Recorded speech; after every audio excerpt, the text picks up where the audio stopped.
I'm so glad we're not talking about guns tonight. I know this is a heavy topic.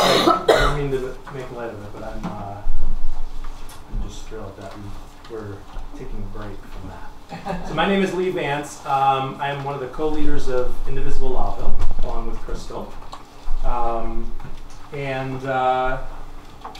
We're a progressive political group, and we've been around for about a year and a half now.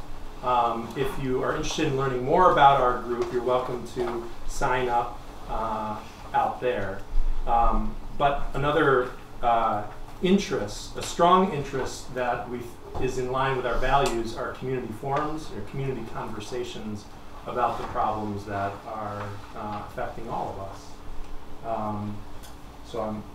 I'll introduce tonight's speaker, who will speak about the opioid crisis shortly. I'm really excited that she's here. You will, if you didn't get it when you came in, it looks like most of you have got a pamphlet that Dr. Monnat has prepared for you all. There's also a survey in the back, and that survey is mostly information for us to collect. I think our vision this summer is to have a series on the opioid crisis, on the epidemic, and to make sure that our local leaders that are working on this have our ears, and that we can hear from them, and that we can ask them questions. But we want it to be a community. We want this to be a community action of forums. We want these forums to be participated in by everyone, whether you're a leader or not. So even if you consider yourself a member of the community that simply cares about this issue, or you've been affected by it in any way, and you want to play a part, then we think that we can take on challenges best as a community and not just have one or two or three particular leaders leading the charge. We can do it best as a community. So anyway, all that to say, there's a survey back there. Please fill it out if you'd like to be involved this summer, and tell us how.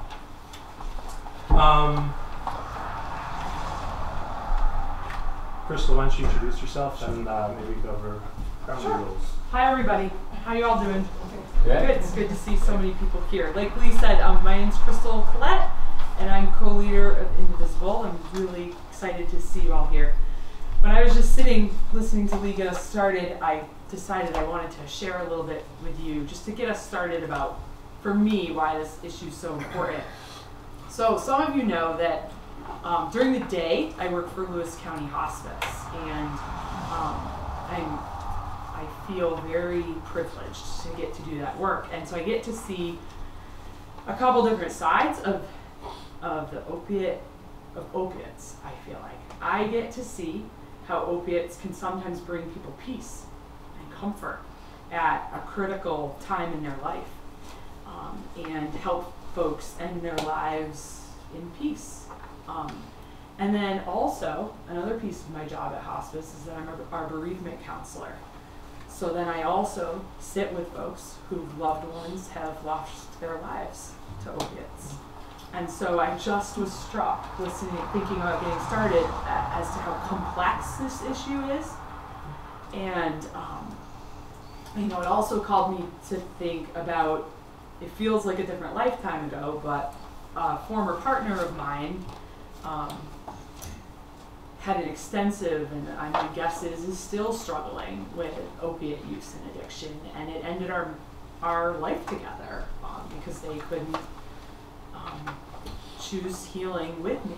And so I'm really glad we're here. And I think that we have some important work to do as a community. In order to do that work, I think it's important for us all to be on the same page. So I'm going to pass out this handout. There's probably one for everybody. So while it's going around, I'll read the purpose. Wait a minute. I should have distributed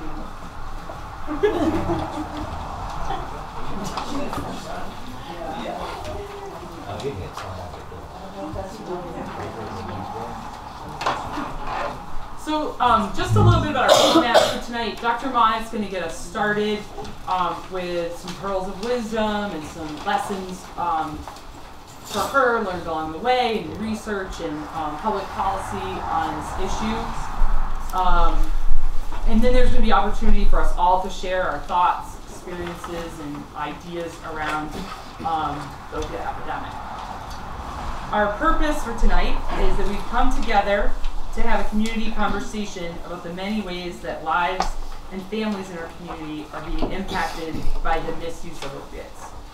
We will hear from an expert on the issue and share our own experiences with each other, and tonight is about listening. And I think for me, that's why for us at Indivisible, this is important.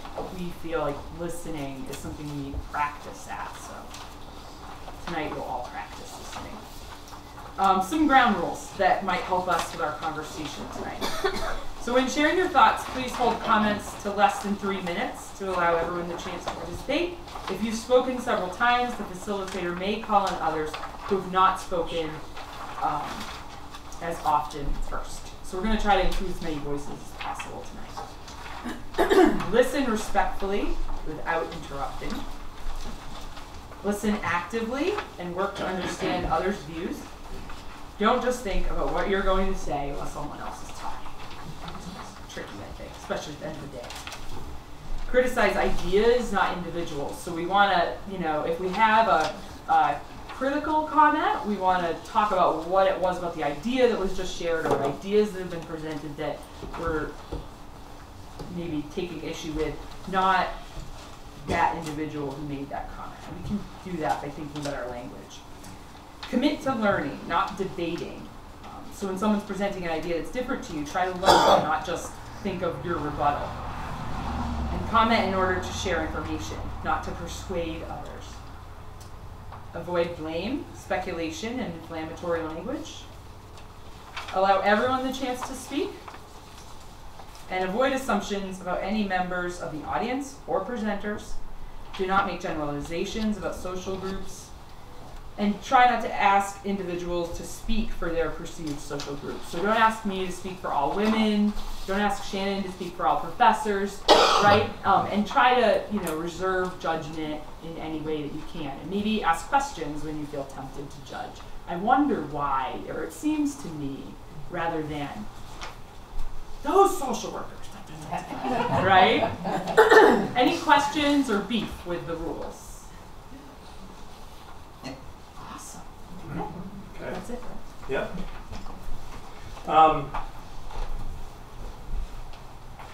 So we're, I think that to summarize the ground rules, it's about sharing your personal experience or sharing the information that you have.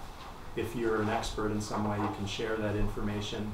But if you want to share your own experience, you're certainly an expert on that, and you are more than welcome to use this space to do that. Also, I forgot to mention at the very beginning, we have a donation box out there, do we? Okay, thanks. Thank you. So we have a donation bucket out there. All the donations will go to Maple Ridge Center, okay, for providing us this space, and they do it without charge. Okay, so I'm going to introduce Dr. Shannon Monnat. She is the Lerner Chair for Public Health Promotion and Associate Professor of Sociology in the Maxwell School of Citizenship and Public Affairs at Syracuse University. She's also a Senior Research Associate in the Center for Policy Research at SU and a Fellow at the Carsey School of Public Policy at the University of New Hampshire. Shannon's research focuses on demographic and geographic variation in opioid abuse and other diseases and deaths of despair. In other words, why are rates of substance abuse and mortality higher in some places than others?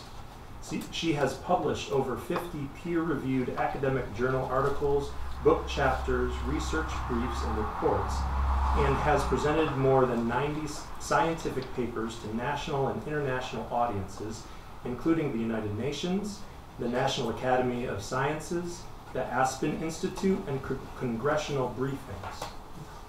Her research has been funded by several foundations and agencies, including the Robert Wood Johnson Foundation, the USDA, the National Institute of Justice, the National Institutes of Health, and the Institute for New Economic Thinking. Her research has been featured in numerous media sources, including CNN, NPR, the New York Times, the Washington Post, the Atlantic, and Fox News. Shannon has received an associate's degree from Jefferson Community College in 1998, a bachelor's degree from the State University of New York at Oswego in 2000, and a PhD from the University at Albany in 2008. Dr. Monnat is a 1997 graduate of LACS. Thank you for being here.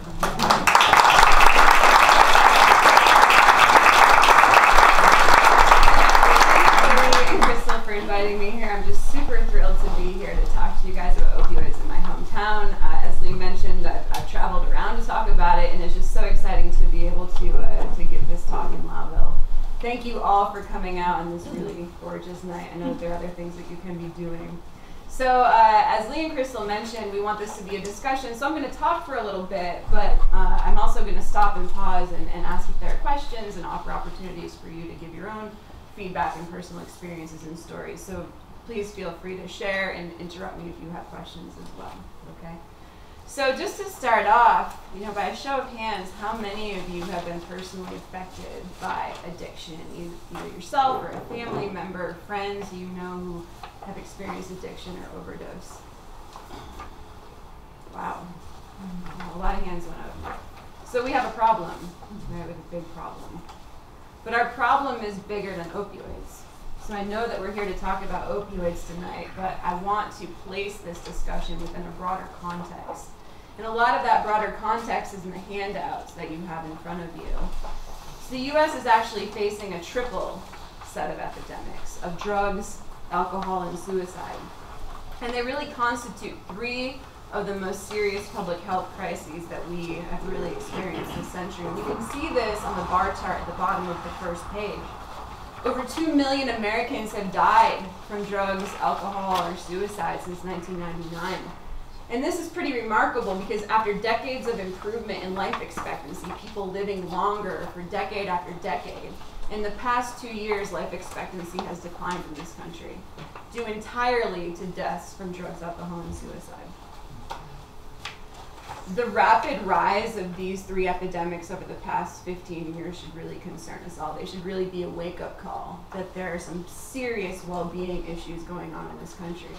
And that the problem is bigger than drugs, right? It's bigger than opioids. Opioids are a symptom and a symbol of much larger social and economic issues that are going on in our society and our culture. Issues that are affecting too many people: pain, despair, depression, isolation, distress, diminished opportunities. And the rise in these deaths is also directly related to how we deal with pain and how we deal with the healthcare system in this country. So for example, only 1 in 10 people who need substance abuse treatment get the treatment that they need. And only 4 in 10 people who need mental health treatment get the necessary treatment.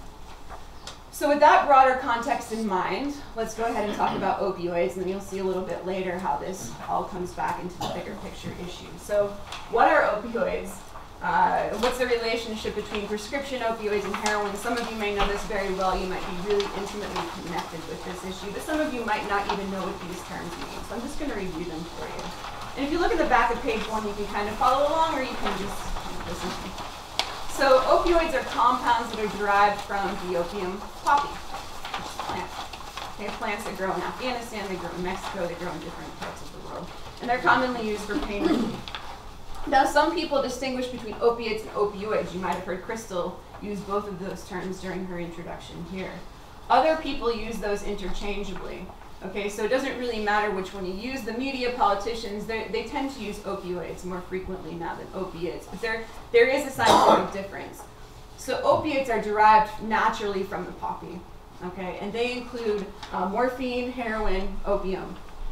Opioids are synthetic. They're produced in labs. Okay, and those are what we think of as the prescriptions, so oxycodone, hydrocodone, but also fentanyl and carfentanil. Opioids have varying degrees of strength. So for example, Hydrocodone is 1.5 times as powerful as morphine. Heroin is 2 to 5 times as powerful as morphine. Fentanyl, which you've probably heard quite a bit about in the news, is 50 to 100 times more powerful than morphine. And carfentanil, which is an elephant tranquilizer, is 10,000 times more powerful than morphine. And that really explains why overdose rates have surged so much in the last couple of years, because fentanyl and carfentanil have entered the opioid supply. They're mixed with heroin, they're mixed with cocaine, they're incredibly cheap. And because they're so potent and powerful, they can be smuggled really easily. They don't take up much space.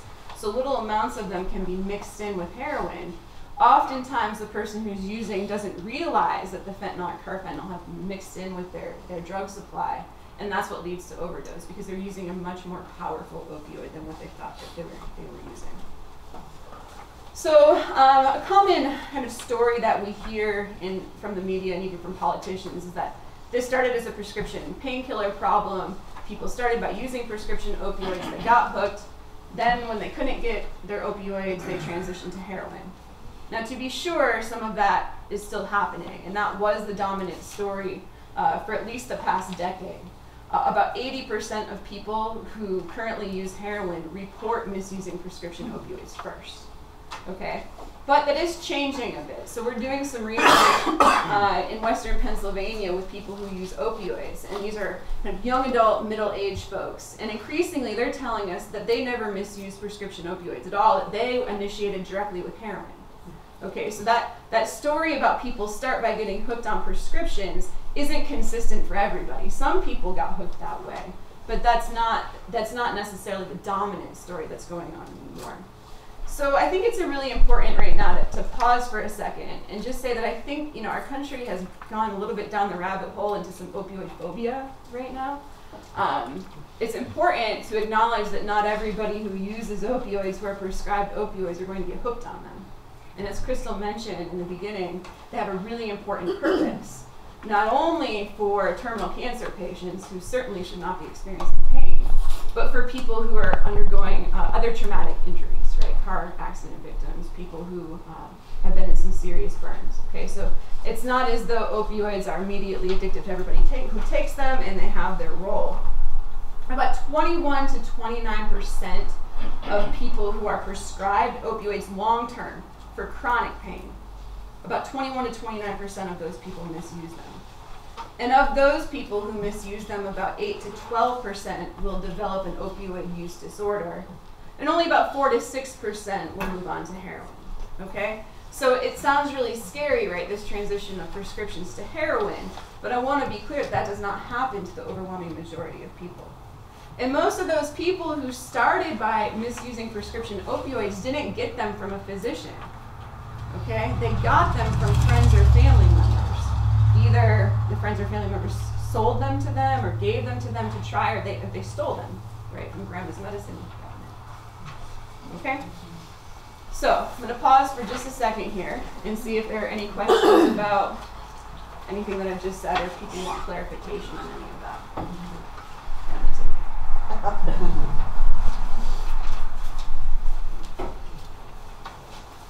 Okay, good. So I'm super clear, or else you're super bored and I'm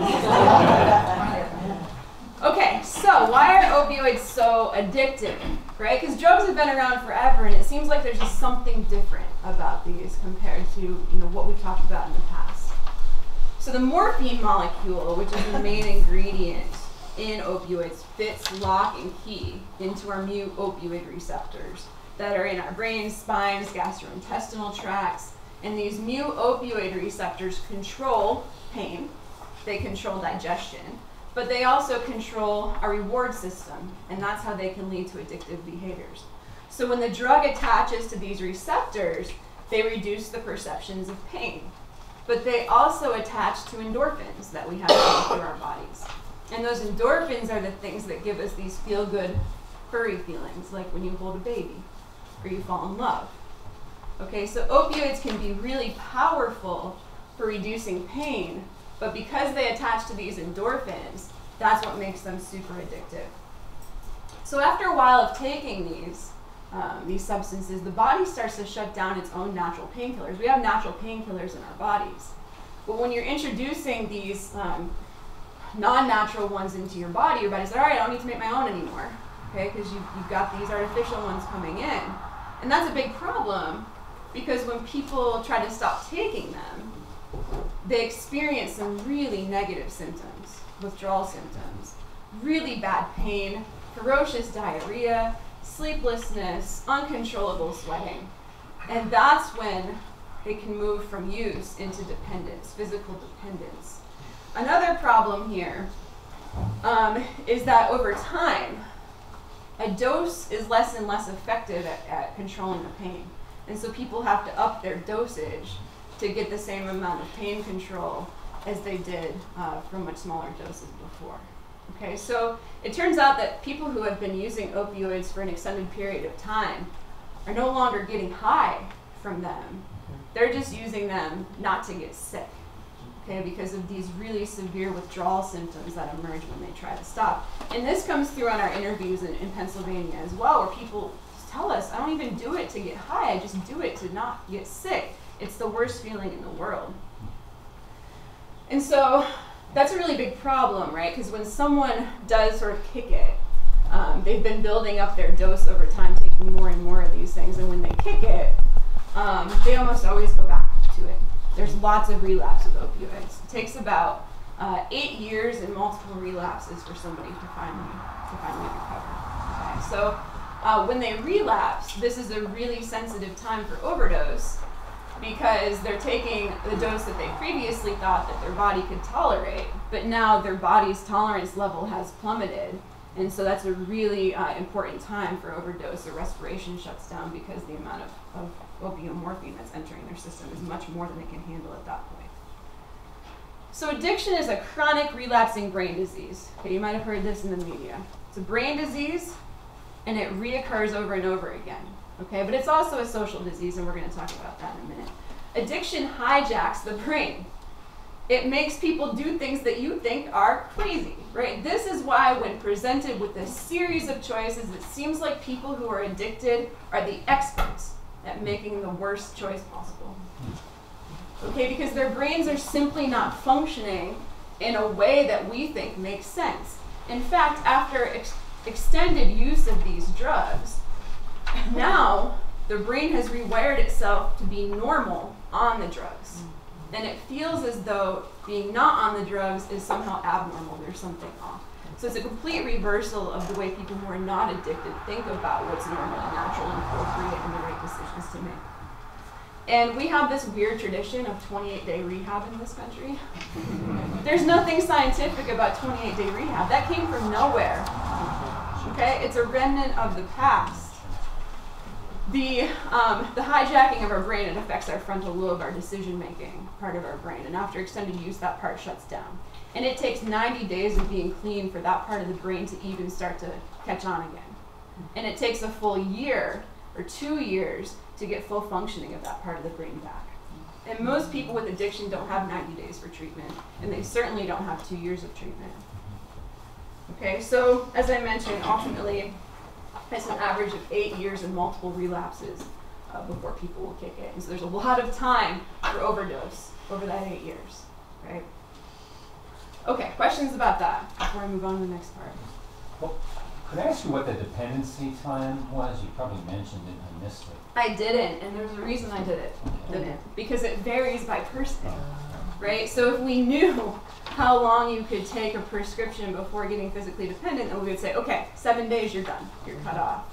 But people just have different tolerance levels in their bodies, like alcohol, right? Like, my father can drink a lot more than I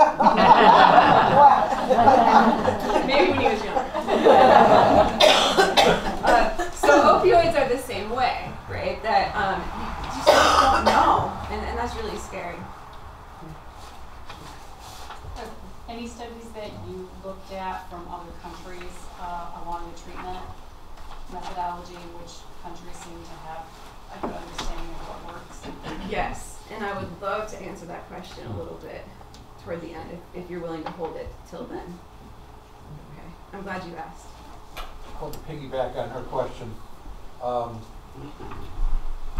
I'd like you to at some point comment on the way governments, modern capitalist governments, with single-payer health insurance, handle this process differently than is done in the United States, in which there is this aversion to single-payer, and the process is driven as much by the insurance industry as it is by the science of how addiction works. Love that question too. I wrote it down. Did you get my thought there? I got what you're asking. I want you to go there. I'll gauge the temperature of the room before we go. I'll take a stab at it. I hear you. All right. I have an answer or two. Okay, so how did we get here? How the heck did we end up with such a big problem with opioids? So I've been using an analogy here of spark versus kindling. I think the stage has actually been set for quite a long time for increases in drug overdose rates, for increases in alcohol deaths, suicide deaths, even without the major increases in opioid deaths that we've seen. And certainly the widespread availability of these really powerful and potent and highly addictive drugs can be thought of as a spark that started this fire. But as we all know, you need kindling in order for a fire to catch on, and you need fuel in order for a fire to keep burning. So I'm going to talk about the spark part for a little bit, but then I'm going to move on to the kindling, which is really my area of expertise, what I do research in, and what I think is where we need to focus our energies and attention if we're going to ever get out of this problem. So opioids weren't always prescribed for everyday chronic pain. They were once reserved mostly for terminal cancer patients and traumatic injury victims. But then in the 1990s, pain advocates really started to push doctors to measure pain as a fifth vital sign, arguing that pain was just as important to ask about and measure as respiration and pulse and body temperature. And so doctors were thought that they should ask about it to every patient who came in. Some of you have been around long enough that you might remember going to a doctor and all of a sudden they're asking you about how much pain you're in, or asking you to point to little sad and smiley faces, or to rate your pain on the scale. That was all a function of this push to have pain recognized as a fifth vital sign. And to be sure, we do have an undiagnosed and untreated pain epidemic in this country. A large percentage of this population is dealing with everyday chronic pain, and we don't have effective treatments for it. So in 1996, Purdue Pharmaceutical Company introduced an extended release oxycodone product to the market. Now, oxycodone in a generic form was already on the market, but Purdue Pharma introduced this extended release version, Oxycontin. So that's the one everybody knows about, right? That's the one Rush Limbaugh got addicted to, was Oxycontin. So Purdue heavily marketed Oxycontin in a way that was unprecedented for Schedule II drugs. No Schedule II drug, highly addictive narcotic, had ever been marketed in this way. And reps from Purdue Pharma targeted the lowest hanging fruit for their heavy marketing. So they targeted Appalachia. They targeted low-income, rural mining communities that had experienced significant economic decline, where opioids were already heavily prescribed, where there are a lot of people who were injured from their manual labor jobs, and they targeted retirees in Florida. Purdue claimed that Oxycontin was less addictive than other opioids because of its extended release formulation, so that the body wouldn't absorb it all at one time. Its effects would be released over time in the body, there'd be delayed drug absorption, and patients wouldn't experience the withdrawal effects that they had experienced from other types of opioids. And so that made patients feel really, physicians feel really comfortable in prescribing it to patients, that they were being told this is not addictive, this is better than some of the previous versions of opioids that have been on the market. And so physicians started to prescribe it for everyday pain, from headaches to back pain to menstrual cramps to getting your wisdom teeth extracted, right? Everybody can probably remember a day when they were prescribed these pills for what seemed like minor surgery or ailments. We now know that not only, and in fact they knew then, that not only was Oxycontin far more addictive than previous opioids that had been on the market, but that people who wanted to could liquefy the pill, crush it and inject it and release the morphine in it all at once and get a really quick high. In Appalachia and old factory towns and old mining towns that had been just decimated by economic change, job loss, opioids became a new form of currency. They were really the only way to make money in some of these places. And so although some physicians remained skeptical and hesitant to prescribe these to treat chronic pain, others saw an entrepreneurial opportunity here. So that's where pill mills popped up. Okay, so pill mills are places where people could line up with cash, go in and see a physician, as long as they had cash, barely be observed at all, barely be looked over, and the physician would write them a prescription for a couple $100s. They could then take it down the hallway to a pharmacist, pay another couple $100s, and walk away with hundreds of pills, hundreds of high milligram pills. So now, if you get oxycodone, they'll give you 5 milligrams. If they give you hydrocodone, they'll give you 5 milligrams. These were doctors who were prescribing 80 milligram pills of Oxycontin. There was an 80 milligram huge pill that patients were regularly getting. All you had to have was cash. And so people would travel long distances to go to these pill mills. They would get these hundreds of pills. They would take some themselves, but they would mostly be selling them to people back home. There was so these pain clinics first popped up in like Ohio, Kentucky, West Virginia, but then they moved down to Florida.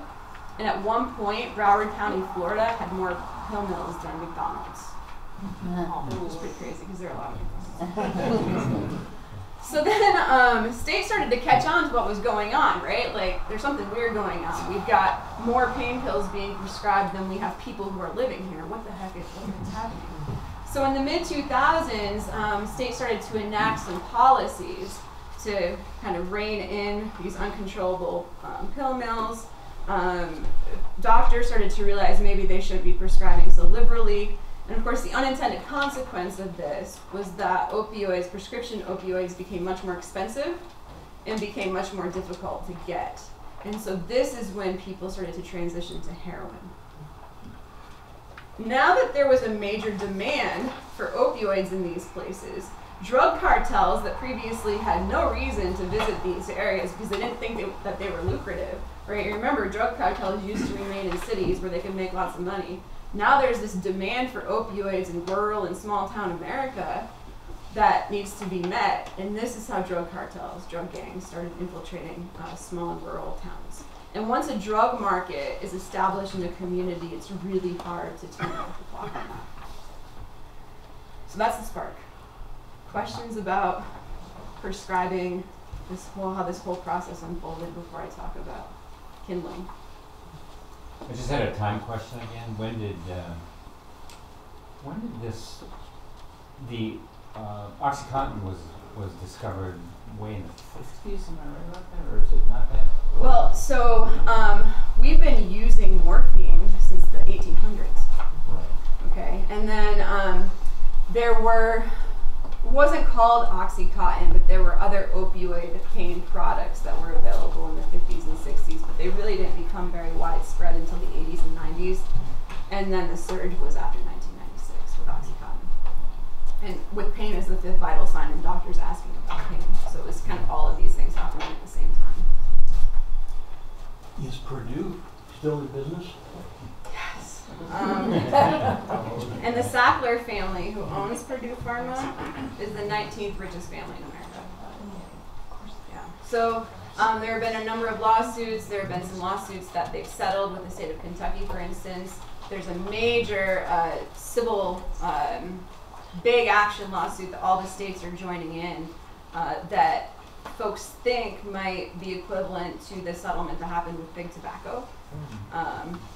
But there are some differences between tobacco and prescription opioids that make some people hesitant to think that anything might come out of this. We'll see. Yes, they're still in business. That's a long answer to your question. For now, I wouldn't necessarily bet on them in the stock market. So I was overseas when the Afghanistan war got underway, and the poppy fields had been kept under control for a long time by the Taliban for all their faults, of which there are many. Destroying the heroin trafficking in Europe and to some degree to the States was a big deal, and that really happened a lot in the 80s and it disappeared. But then, I know in East Africa, it was huge after we invaded Afghanistan because the poppy started to be grown instantly, like you said. There was no other economy there, and so they went back to old ways. And it went from small, quiet little villages on the port to people shooting up in front of their grandmothers, which in African culture is not a small thing. They wouldn't even take a drink or anything in front of their grandmothers, and people laying in the street with needles in their arms. I mean, out of control. And there was a lot of discussion of the old trans-Saharan trade routes because heroin was making its way across Africa into Europe and across to the United States. So we're talking about just after the invasion in the early 2000s and all of that, and then increasing every year exponentially. Did you see that here? I can't speak to it because I wasn't here, but I've often wondered. We hear about it, and people working in the international diaspora talked about it, but you were in... About after the war? Well, during it. During the war. I mean, it hasn't stopped. It's just gotten worse. Yeah, so what's interesting is Afghanistan used to be the major supplier of heroin in the U.S., but that took a major plummet, and now Mexico is the largest supplier of heroin. But you bring up a really good point, which is that the drivers of both the production and the sale of heroin and the use of heroin are economically driven when we get right down to it, right? So if that's the only job that's available to farmers in Afghanistan or in Mexico, even if they could farm something else, say avocados, the gangs have so much control in these areas that they take over these farms and they won't let people grow anything else. And that was Colombia with cocaine, wasn't Yeah, it? exactly. This isn't a new Exactly. story? This isn't new. There's nothing new about opioids except for they're incredibly addictive. Yeah. Yeah. So Afghanistan exports most of its heroin to the rest of Asia and to Europe, but we get most of ours from Mexico. Well, that's nice. Yeah, that's nice. And we get most of our fentanyl from China. It's shipped directly over here from China. So to start. The kindling now. So the widespread availability of opioids certainly can't be diminished, but as I said in the beginning, a spark can't cause a fire unless you have some kindling there and some fuel to sustain it. The overprescribing of opioids gets a ton of attention. We hear about it in the news all the time, but deaths from other drugs are increasing. Methamphetamine is back with a vengeance, and of course it's a bigger problem in some places than in others. So methamphetamine, officers have told me here, is a bigger problem than opioids are, and that's the story in a lot of rural areas. And as I mentioned at the beginning, suicides and alcohol-related deaths have also increased. The opioid supply cannot explain that. So something else must be going on. When we think about drugs, alcohol, and suicide, we can see that they're not a random collection. They often derive from pain, hopelessness, despair, lack of opportunity. And it turns out that we can learn a lot about the underlying causes of not only the opioid problem, but this deaths of despair problem more broadly if we dig into differences between places that have high rates of drug overdose compared to places that have low rates of drug overdose. And that's really what that map on the front of page 2 is trying to get at here. So I'm going to tell you a little bit about the differences between these places in a minute, but first a little bit of history trivia. I'm going to illustrate some of what's going on here with an example. But do any of you out there know what McDowell County, West Virginia, and Mingo County, West Virginia are famous for, historically?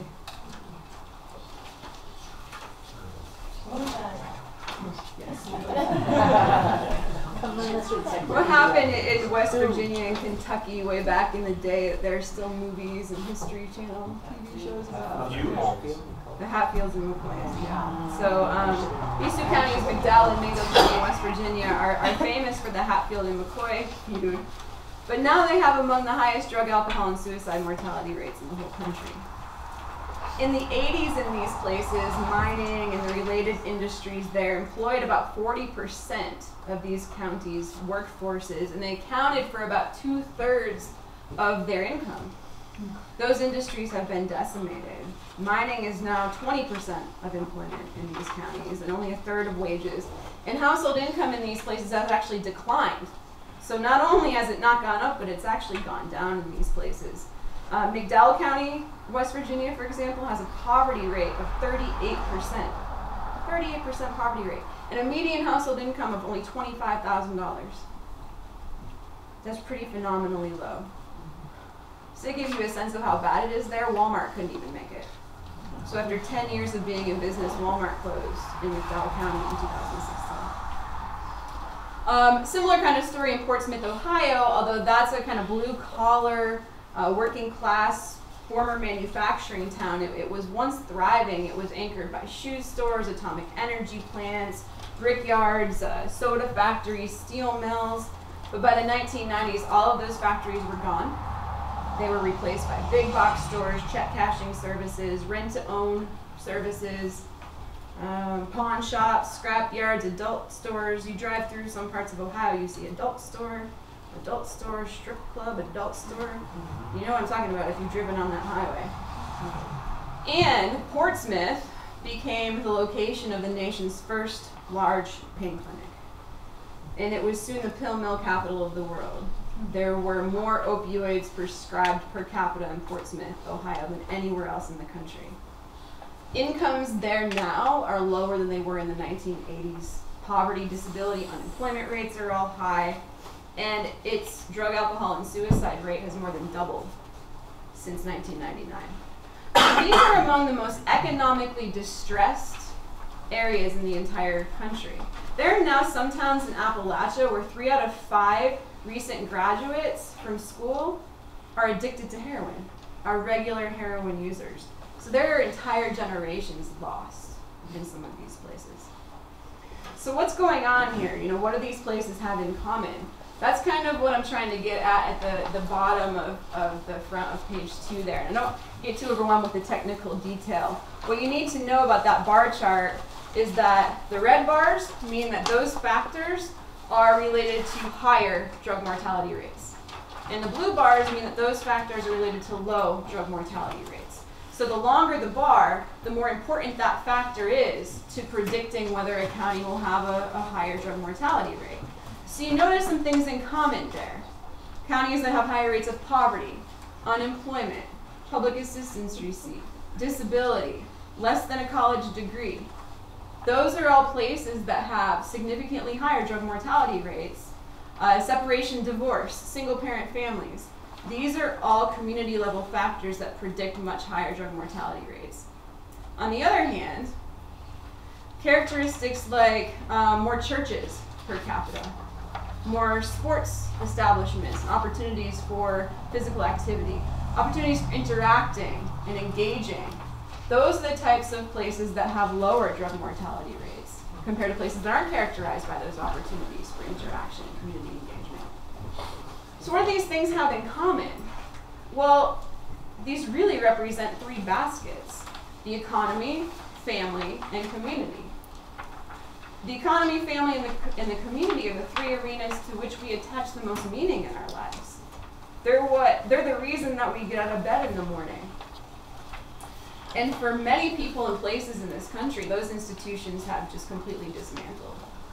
And they now are isolated. They feel like there's no purpose for living.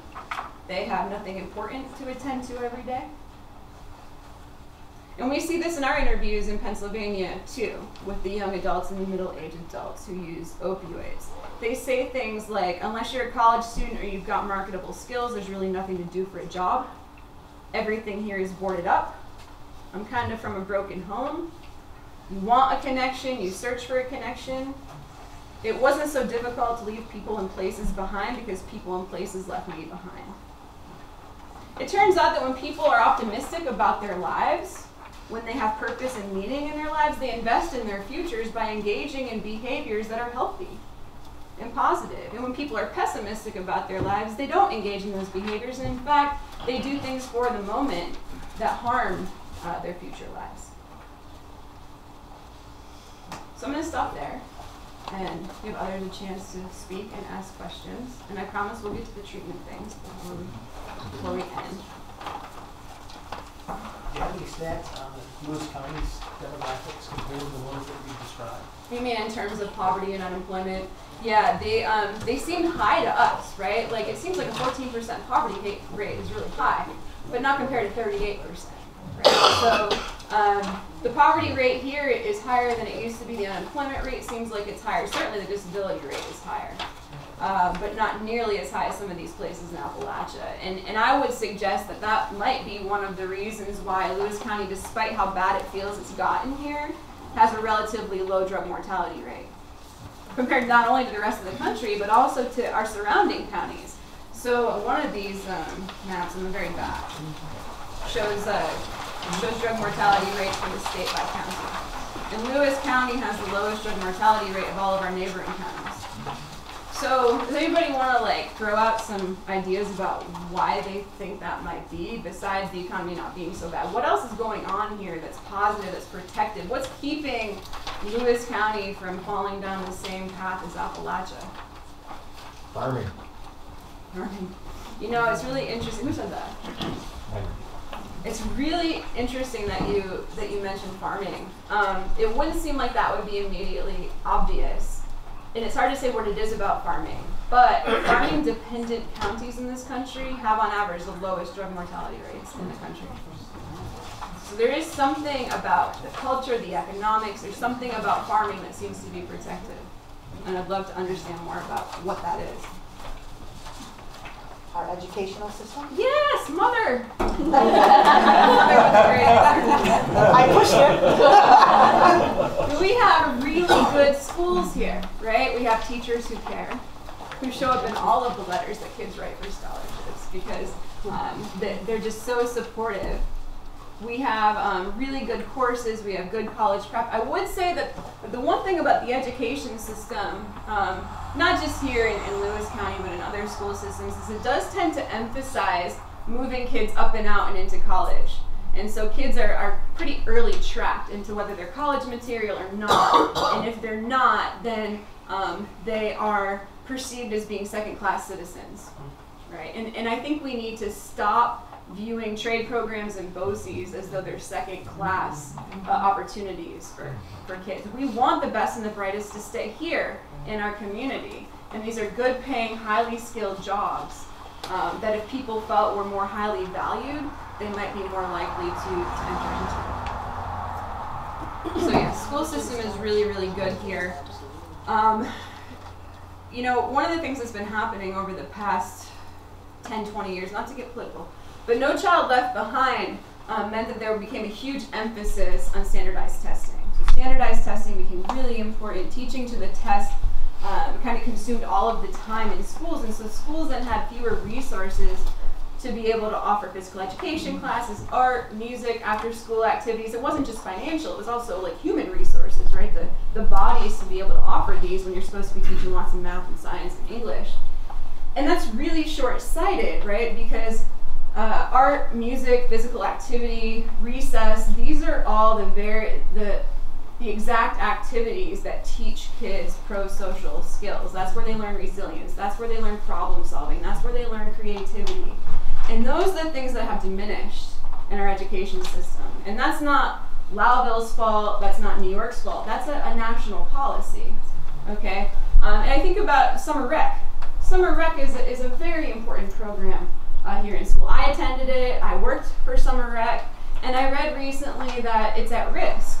That it doesn't have enough funding, that it's been shortened over the last couple of years from what it used to be.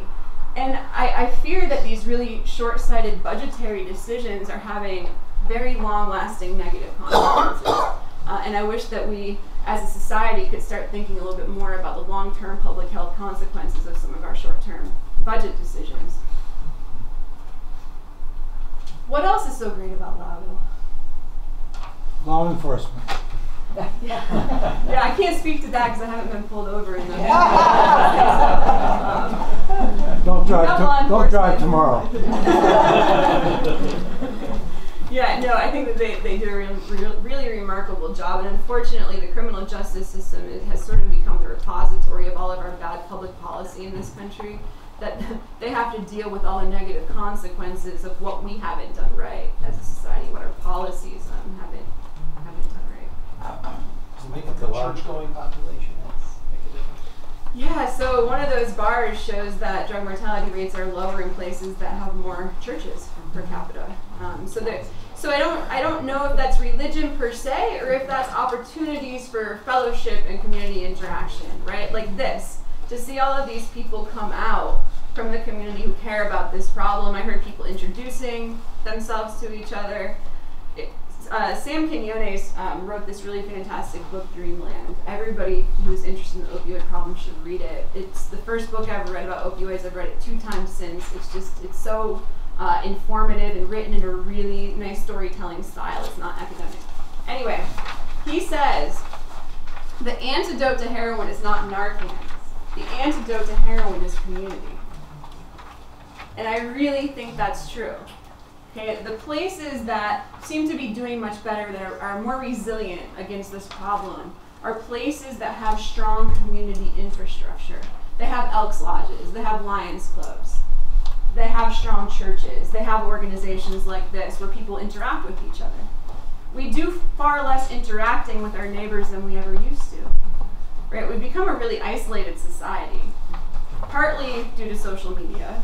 Right? We have all, in technology, we have all of these ways to interact with each other. We can text, we can Skype, we can telephone, and yet we spend less real time with our friends and family than we ever did in the past. In recent surveys, what we've learned is that loneliness is twice as common as it used to be. So in the 1980s, about 20% of people reported being lonely, and now 40% of people report being lonely.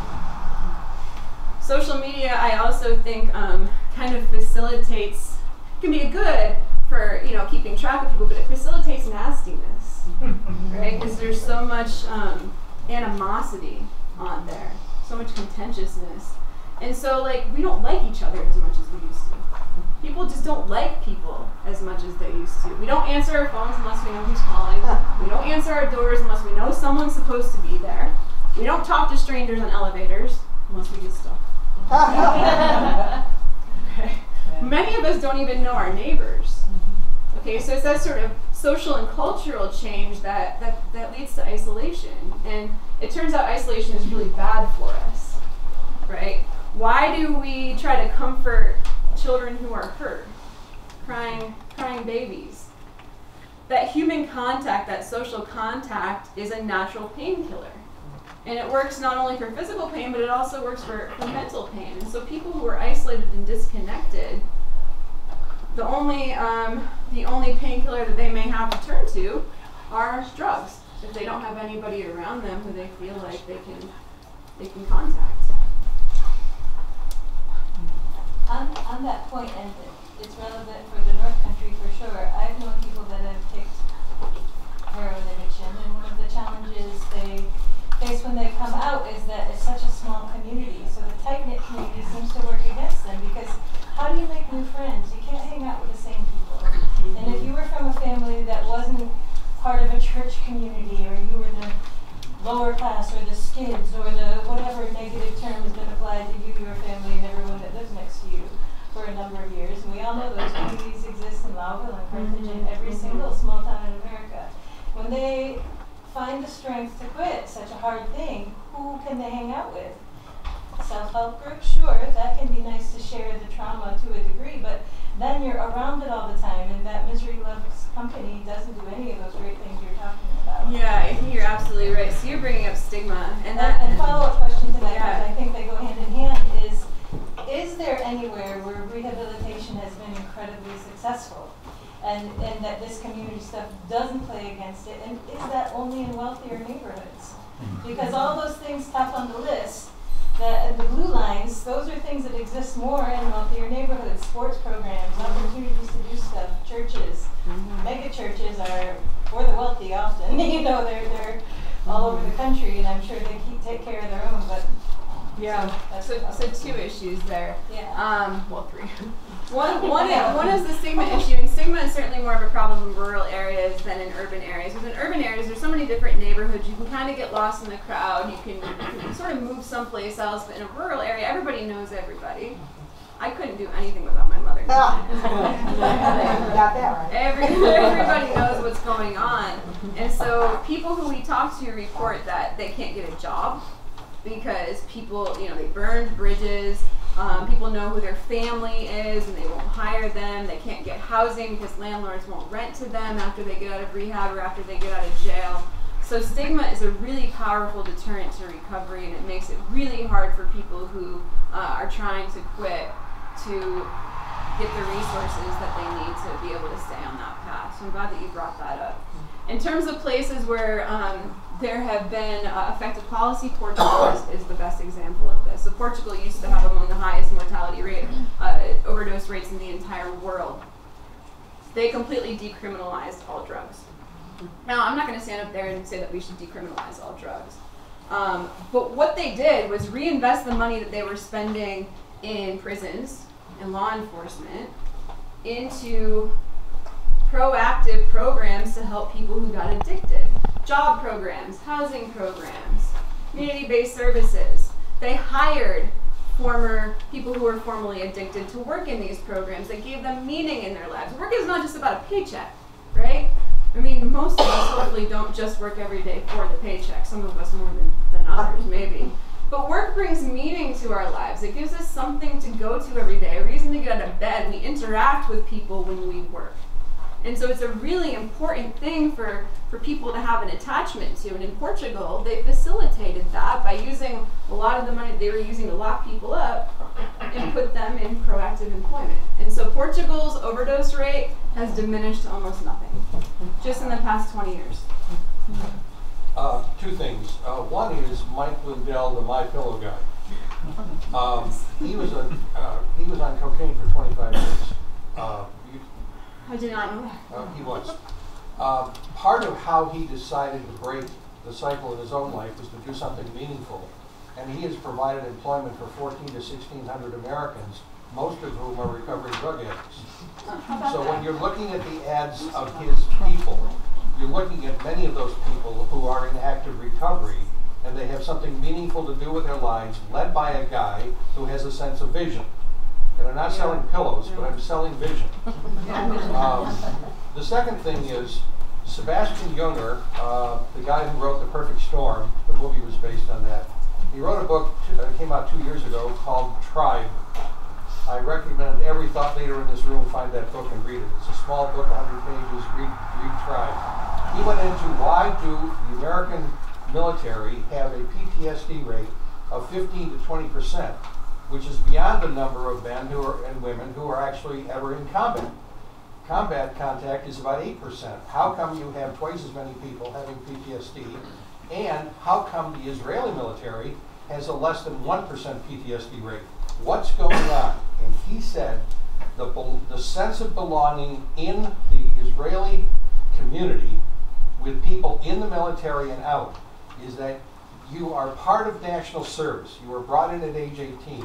I enlisted in the Air Force at 17. I've got 4 years in the Air Force.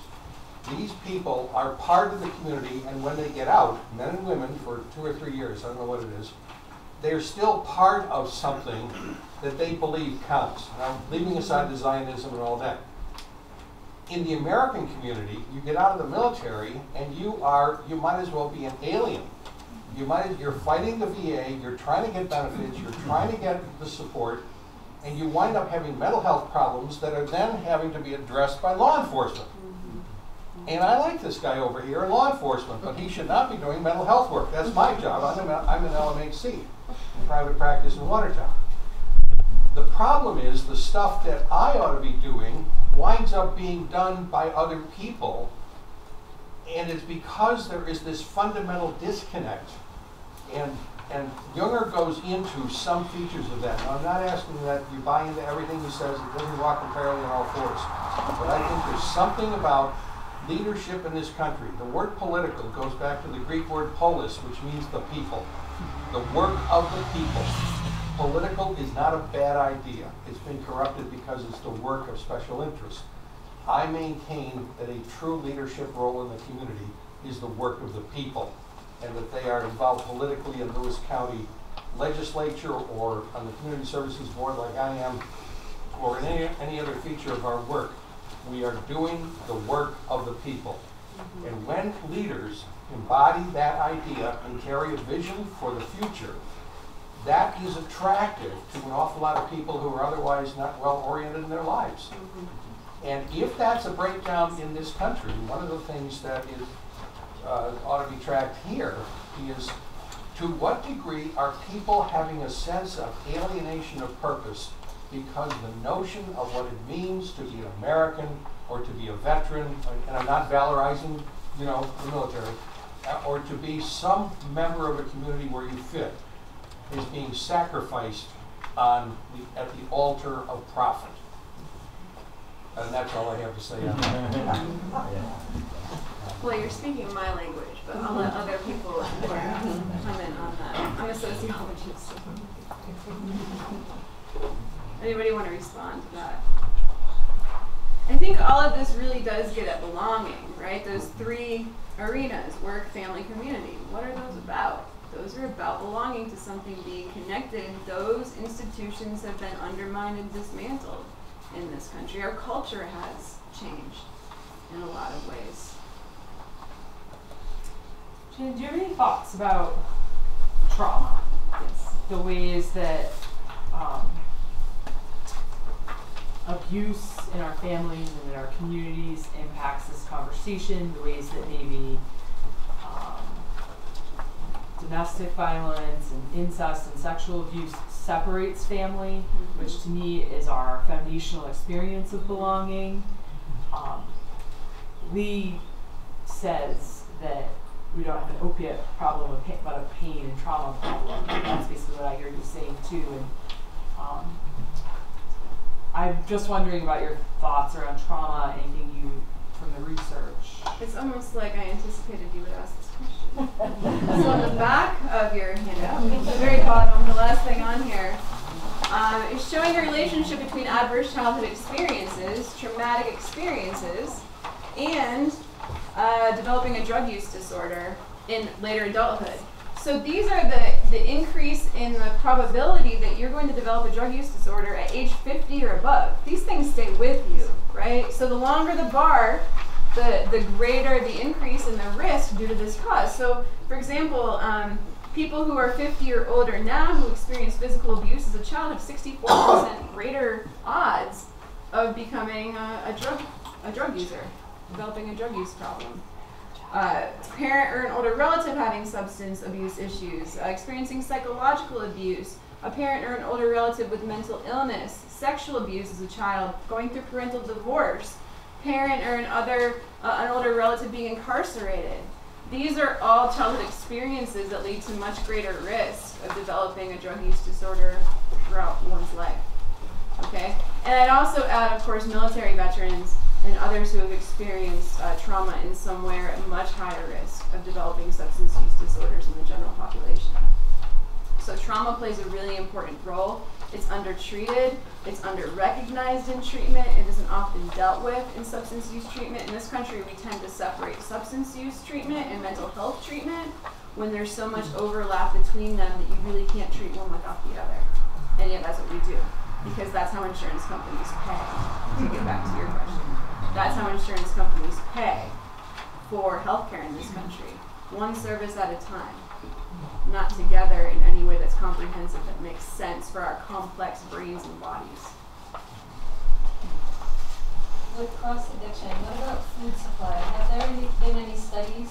There are increasing studies about how addictive sugar is, for example.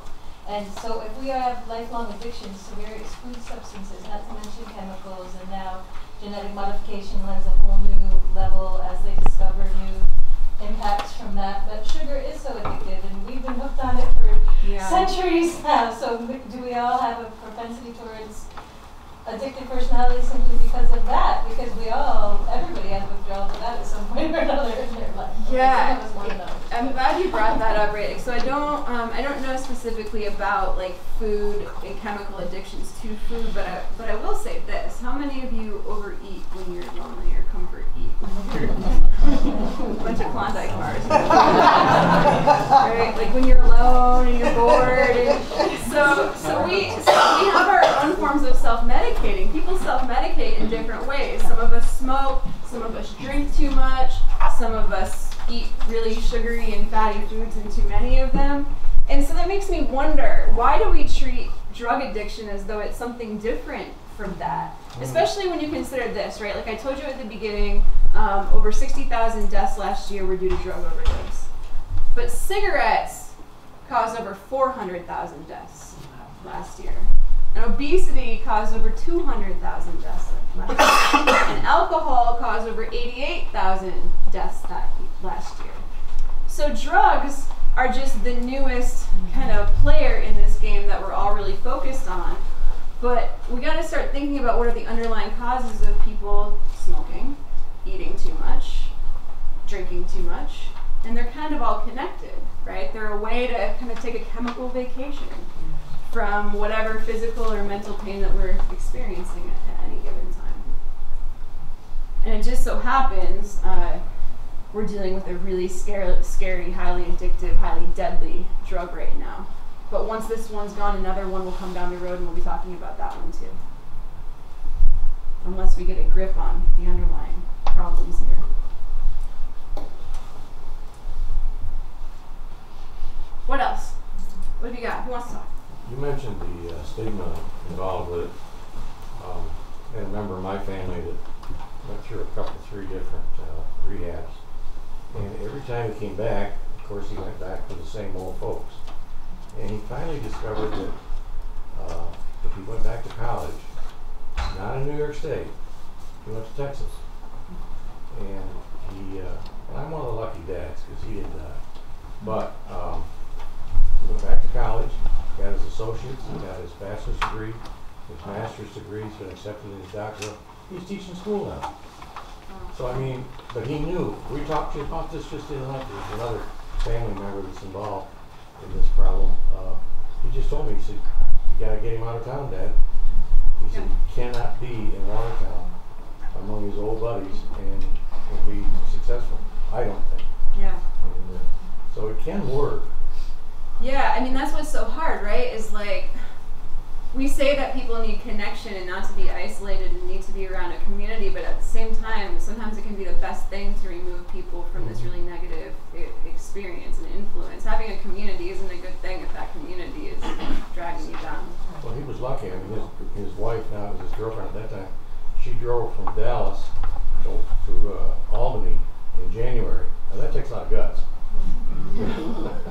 It took him back, and but it was successful. But you know, who in the world would think about driving to New York State, upstate New York, in the middle of the winter, just to help out? And they didn't even know each other that well at that point. They met on the internet, which is supposedly a bad thing too. But it worked out. They've got little boys, so it wasn't all bad. Good for him. So for him, it was just cold turkey and well, no, he went through some rehabs, and then he's been clean now for about 13 years. But he still goes to NA. He says, if it's not for me, it's for maybe some of the younger guys. He's 48 now. He said maybe it's for some of the younger guys in there. So that's great that he's doing well. I'll say that that's really rare, right? To just be able to move away and go to a little bit of rehab. I didn't know where he was. Yeah. So that's great. That's good for him. He must have had positive forces around him. What the research shows is that the most effective ways of ensuring long-term recovery are to match medication-assisted therapies with behavioral therapies, talking therapies, right? Counseling. It doesn't seem like either one works independently without the other. So there's a big push right now in the country for medication-assisted therapy. Personally, I think a lot of that is that the insurance companies can make more money, and Big Pharma can make more money. But there are definitely forms of medication-assisted therapy that are really effective. Okay, so Suboxone is one of those because it combines buprenorphine and naloxone. So people have their opioid needs met, but they don't get high. Okay, so it deals with the pain, it deals with the withdrawal symptoms, but they don't get high. Some people can abuse it. Some people can abuse any drug. But the overwhelming majority of people who use this long term, not start, stop, but long-term extended therapy with this, combined with behavioral counseling, talking to somebody about the underlying causes of how they started their addiction to begin with, those seem to be effective for a large group of people. I was reminded of something else when we were talking about food, and that is that another major cultural change in this country, one that we can thank Big Pharma for as well, is that we started medicating kids at really young ages, okay? The child brain is still developing up until about the age of 25. And yet we decided as a society that we're going to start putting a bunch of kids on ADHD medicine and anxiety medicine. Now what this does is make kids, especially under-challenged kids, who are bored, who don't feel like they have anything really going on, it makes them really comfortable with taking pills, with taking medicine. And it rewires their brain so that their normal is a normal that is medicated. Okay? Now certainly some kids need these medications. I'm not going to say that these are all bad. But the percentage of kids who are on these medications, the percentage of kids I see coming to college who are coming on ADHD med and anti-anxiety med, 40% of college students using these medications, something's wrong there. Okay? And so we have this generation of people who are just used to taking medicine. And that's how their brains feel normal.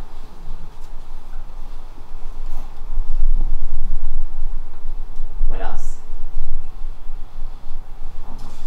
We talked a lot about some systemic problems and some national policy issues and maybe even some hyper-local stuff with, schools and sporting events, but what are some successful or effective local government policies that you've come across that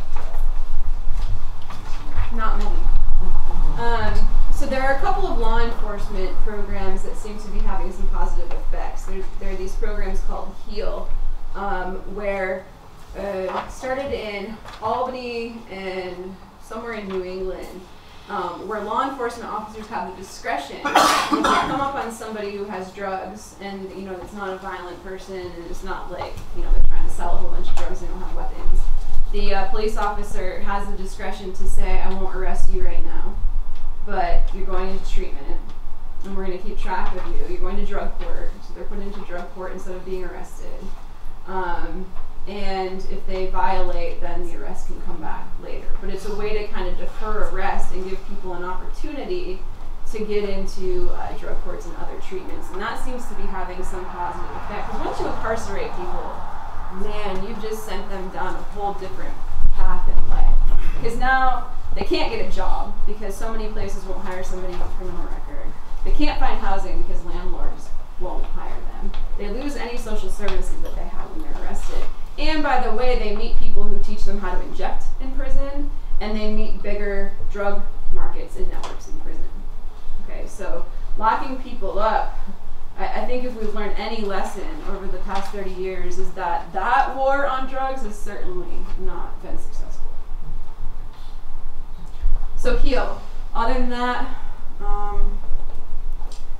we're just not doing very well right now. So putting additional resources towards enforcement, in your opinion, how about? Enforcement just for the sake of enforcement, no.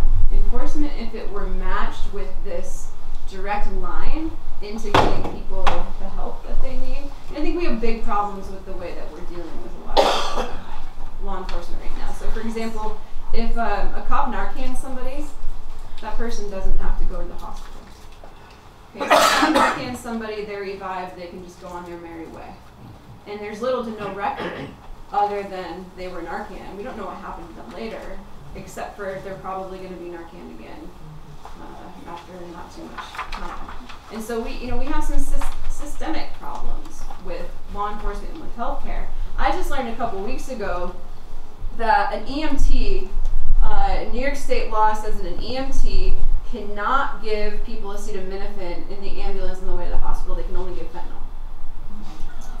What? Just learned this a couple weeks ago. It's New York state law.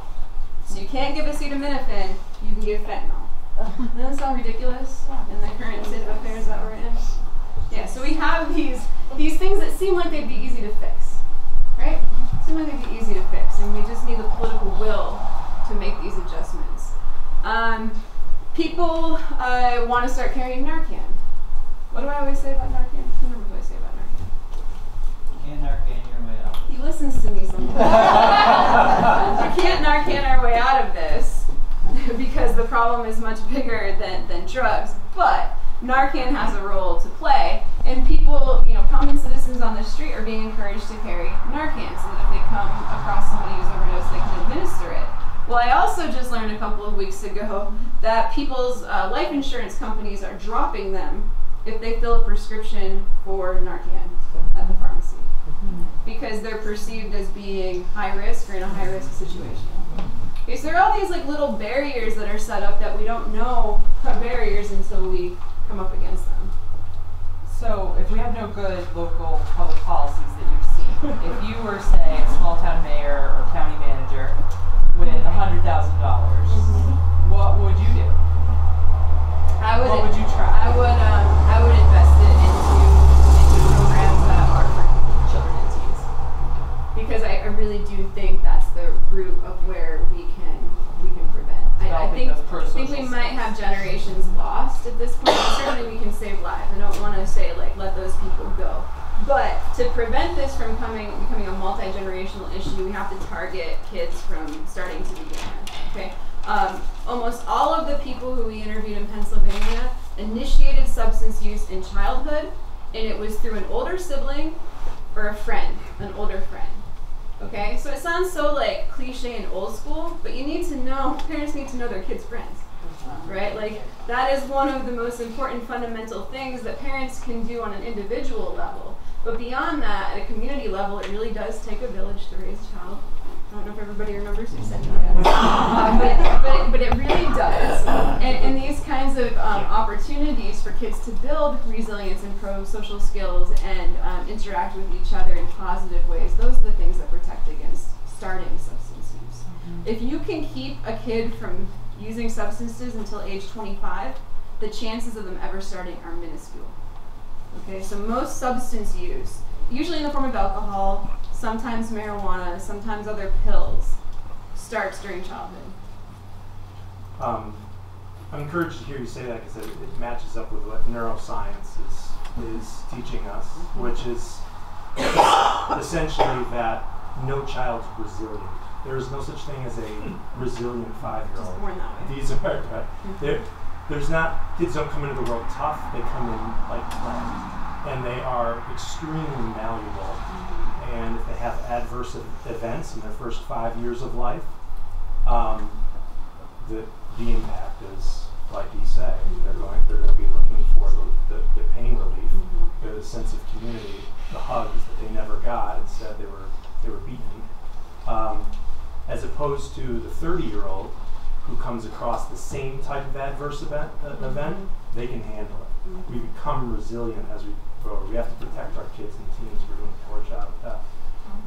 What would, maybe your answer is the same, but the common person that doesn't want to wait for policy, that wants to, and that doesn't have maybe the financial resources, but has the will and has, and knows how to create and knows how to pull community together, what do they do?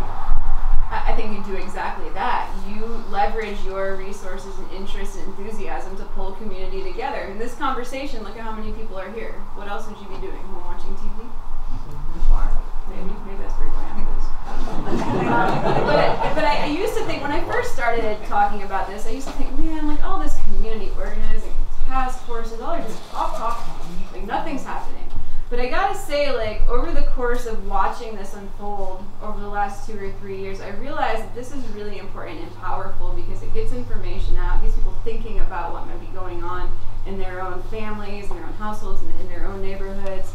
And that kind of knowledge is really important because it can help to protect future generations from falling down that road. And it can also build some empathy, I think, for what might be going on there. I mean, it's easy to get really frustrated about this and to get angry with people who use drugs. Why did you even start? How could you be so stupid? But to recognize that there are factors that lead one down this road, and then once people start, it changes their brain chemistry, I think is really important to know, because it influences how you're going to interact with people, or at least how I interact with people. So to answer your question, I think that these events are really powerful and important, and I hope that you keep having them. 2 questions. You commented about the 28-day inpatient programs. Are we going to see it continue going in that direction, or do you think the pendulum's going to swing back and find that 14 days, 20 days is not enough, that for somebody to have a better chance of recovery, research shows the longer somebody's engaged in treatment, the better the outcome? Yeah, I think we know that. The science knows that. Unfortunately, there are some rogue agencies out there who are preying on vulnerable families who are desperate to get help for their teenagers and their young adults in their household, and they're telling them all you need is 28 days. And parents are paying hundreds of thousands of dollars to send their kids to these places, only to have them relapse and overdose a couple of weeks later. So the science knows this. I think what the road we're headed down is an increase in medication-assisted therapy. So more doctors are being authorized to prescribe buprenorphine, which was the therapy that I mentioned earlier. Again, I think this is because big pharma and insurance companies are advocating for this because it will make them money. I guess we'll find out whether it's effective in the long term. I mean, some of these have been around for a while, methadone, but methadone can be easily abused. You gotta go every day. It's really hard for people in rural areas. And I guess that's one of the things that I didn't say, is these medication-assisted therapies are relatively easy to access in cities. They're much more difficult to access in rural areas when you have to drive long distances to find a doctor who is authorized to prescribe buprenorphine. It's pretty phenomenal when you think about it, right? Like, any doctor can prescribe you Oxycontin, but you have to be authorized to prescribe buprenorphine, which is a blocker to Oxycontin. My other question was recreational marijuana. What are your thoughts about that? Almost got away with You see the path New York State is heading, and what are your thoughts?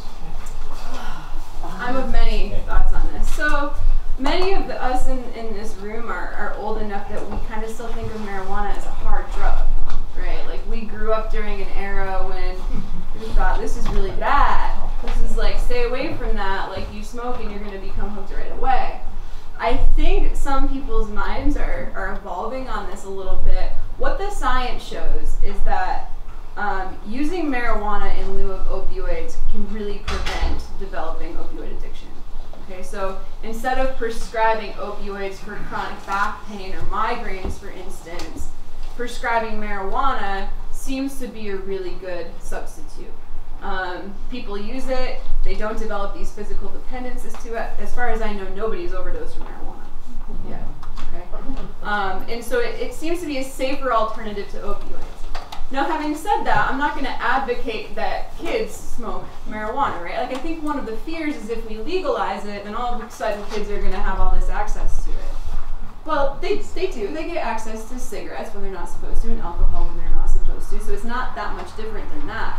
What I would throw out at you is that by keeping it illegal, what we're doing is setting up people to actually enter the illegal drug market that they otherwise wouldn't enter if marijuana was legal.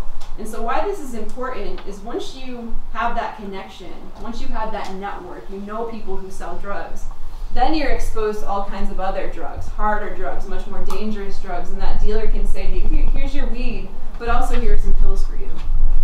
Okay? Here's your weed, but that weed might be laced with fentanyl. Okay? So there is something to be said for legalizing and regulating it. Now, that regulation part is really important. One of the problems with prescription opioids, which were a legal form of heroin, is that they weren't properly regulated. Ones got through FDA approval that shouldn't have gotten through FDA approval. Physicians could prescribe them willy-nilly, right? So I think we have to be careful here, but I will say that there is research showing that states that have legalized marijuana have lower drug overdose rates than states that haven't. And that patients who use it for chronic pain seem to be doing much better than patients who are using opioids. So opioids actually stop working for pain after a while. And some studies show that they're no more effective than NSAIDs for treating chronic pain. But that is what they ask you quickly. I had to go to the VA hospital last week, and I was just playing a game with her. She says, my shoulder was hurting like hell that day, and I said, she said, do you have a pain level right now? I said, yeah. She said, what is it? I said, 9.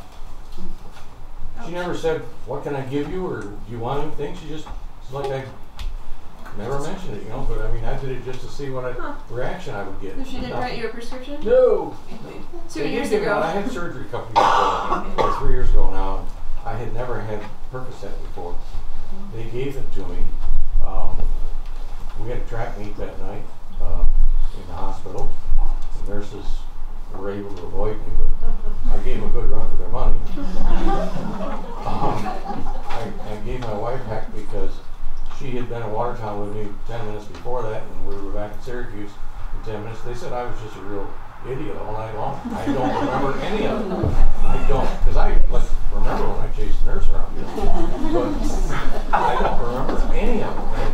When I went back this last December for more surgery, they said, you got any requests? I said, don't give me any Percocet, whatever you need. I said, they said, what do you want? I said, Tylenol or something. I said, get yours, I'll let you know. And when I told them about this adverse reaction, they sent me home with a prescription for 30 Tylenol or Percocet. Yeah, that's a pretty common story, sadly. Even people who are formerly addicted, who are in recovery, will go in for surgery and they'll say to their doctor, do not prescribe me opioids, I'm a recovering addict. I mean, I got good money for them, but don't get me wrong. No, I didn't.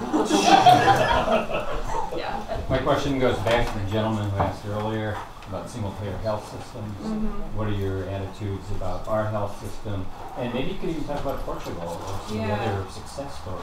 What do they do? I think far too often our public health is driven by big pharma and insurance companies. Okay, and that's because of the healthcare system that we have. When we have a market-based healthcare system, the medications that are going to be allowable, the medications that get through the market, the therapies that doctors are going to be able to use on us are all driven by the market. They're driven by what physicians will get paid to give us, the services that they're paid to give us. In single-payer systems, that's not the way that it would happen. Now, having said that, there are single-payer systems like Canada that, have drug problems too. They're not nearly as widespread as in the U.S. It's not an end-all be-all. It's not going to completely eliminate drug overdoses in this country, but it would be a start to get the market out of our healthcare.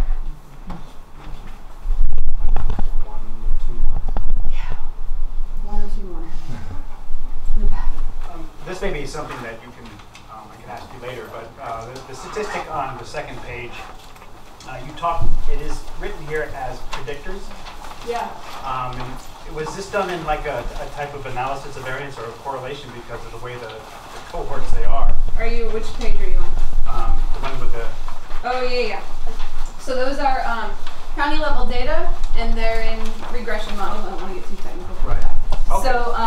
So they're models that control for other characteristics. So they control for population composition, demographic characteristics, other things about a community, and they still remain significant predictors. Well, so I mean, what a lot of stuff they're doing with predicting, say, behaviors, like especially with sexual violence and other violence, is this something that could be kind of derived from this? Is you can predict potential heroin or opiate abuse by having these factors accounted for? Yeah, I think you really can. So you can sort of assign a risk factor to somebody, especially based on their individual circumstances, like whether they went through adverse childhood experiences as a kid. You can sort of say, this person has 3 times the odds of developing an addiction.